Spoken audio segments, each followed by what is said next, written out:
Assalamu alaikum. This is Nabil Jamil Chauhan, the CEO of NJC Academy and the motivational speaker. आज हम बात करेंगे एक अलग टॉपिक के ऊपर, how to increase the will power, how to improve the will power. देखिए, video का टाइटल जो है वो तो एक अलग है, how to improve the will power, लेकिन मैं आपको यही कहूँगा कि विल पावर मत बढ़ाइए। जी हाँ, विल पावर मत बढ़ाइए। क्यों? क्योंकि विल पावर आपको फ़ायदा देती है, लेकिन ये लॉन्ग टर्म नहीं चलती। लॉन्ग टर्म चलता है आपका इमोशनल एक्सपीरियंस। एक कॉन्सेप्ट मैं आपको क्लियर कर दूँ आज। ये अक्सर लोग कहते हैं ना, I have no will power, I have no will power.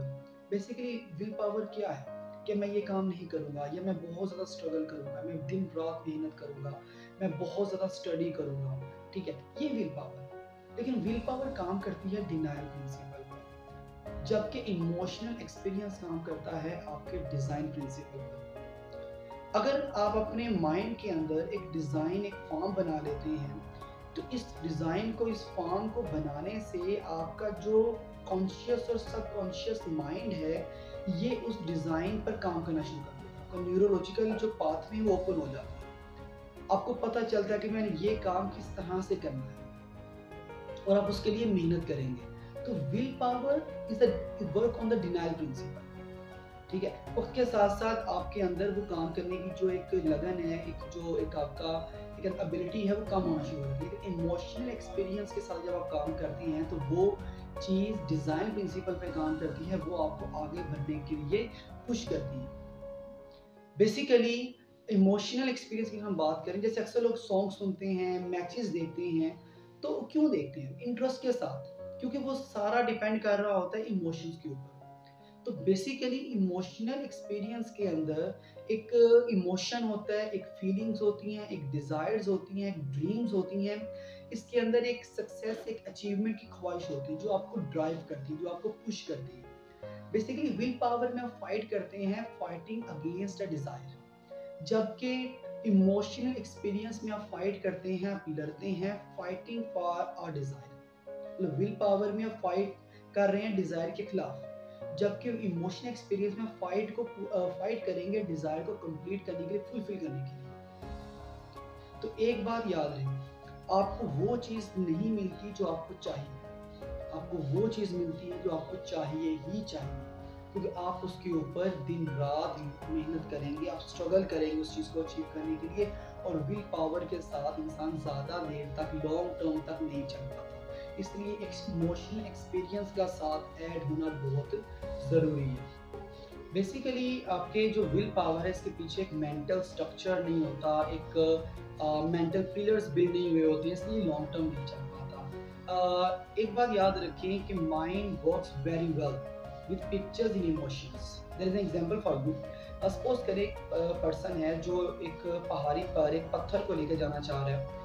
अब उस पत्थर को पुश करेगा ऊपर की तरफ, और एक टाइम तक वो उसको पुश करता रहेगा, लेकिन एक ऐसा टाइम है जब थक जाएगा, जब उसकी हिम्मत जवाब दे देगी, क्योंकि वो विल पावर के साथ काम करते हैं, मुझे ये पत्थर ऊपर लेकर जाना है। लेकिन अगर उसमें इमोशनल एक्सपीरियंस ऐड कर दिया जाएगा कि मुझे ये काम करना ही करना है, लाजमी करना है, मुझे अपनी डिज़ायर को फुलफिल करना ही करना है, मुझे सक्सेस हासिल करनी ही करनी है, तो वो गेम चेंजर हो जाएगा। मतलब खाली विल पावर के साथ काम करेंगे तो गेम ओवर। एक टाइम आएगा जब वो काम कर रहे हैं, लेकिन उसके बाद गेम ओवर। लेकिन अगर आप इमोशनल एक्सपीरियंस के साथ काम कर रहे हैं, देन आप गेम चेंजर बन जाएंगे। मैं विल पावर के खिलाफ नहीं हूँ, I am not against the will power, but I am saying this, will power is nothing alone without emotional experience. So emotional experience का ऐड होना ज़रूरी है विल पावर के साथ, अगर आप चाहते हैं कि आप अपनी डिज़ायर को 100% फुलफिल करें। This is simple point. Extreme emotion is a deep rooted retention. Repeat करते हैं, extreme emotion has a deep rooted retention. इसका क्या मतलब? इसका मतलब है कि अगर आपको कभी खुशी मिले, बहुत ज़्यादा खुशी मिले, या फिर बहुत ज़्यादा गम मिला हो, या आपको किसी इंसान से, किसी जगह पर आपको बहुत ज़्यादा रिस्पेक्ट मिली हो, या कहीं पर आपकी बहुत ज़्यादा इंसल्ट हुई हो, तो आपको सारी जिंदगी याद है। क्यों? क्योंकि ये आपके इमोशंस के साथ जुड़ जाती है। जैसे लास्ट पाकिस्तान इंडिया का मैच हुआ था, पाकिस्तान ने इंडिया को 10 विकेट से हराया था। वो मैच हर किसी को याद है। उस टाइम पे आप लोग क्या कर रहे थे, ये भी आपको याद होगा। ठीक है, ये चीज़ें क्यों आपको याद रह जाती है? क्योंकि आपकी इमोशंस के साथ अटैच होती हैं। बेसिकली जो चीज़ आपके इमोशंस के साथ जुड़ जाती है, जिस चीज़ के साथ या आप अपने इमोशंस को जोड़ लेते हैं, वो चीज़ को हासिल करने के लिए आपका माइंड आपको पुश करता रहता है। आपके न्यूरोलॉजिकल पाथवे सेट हो जाते हैं कि हमने ये काम करना ही करना है। देखिए, हमने एक चीज़ देख ली कि हमने क्या करना है अपनी लाइफ में, क्या डिज़ायर है हमारी, हम किस तरह से सक्सेसफुल हो सकते हैं। अब हमें उसके लिए एक एक्शन प्लान बनाना होगा। तो now I am going to share how we will expand the will power with emotional experience. इसका मतलब है कि आपको एक ऐसा विजन, एक ऐसा ड्रीम बनाना है, एक ऐसी डिज़ायर देखनी है जिसके लिए आप 100% अपना पोटेंशियल शो करें, जिसके लिए आप अपना 100% माइंड सेट बनाएं और उसके बाद उसके ऊपर काम करें।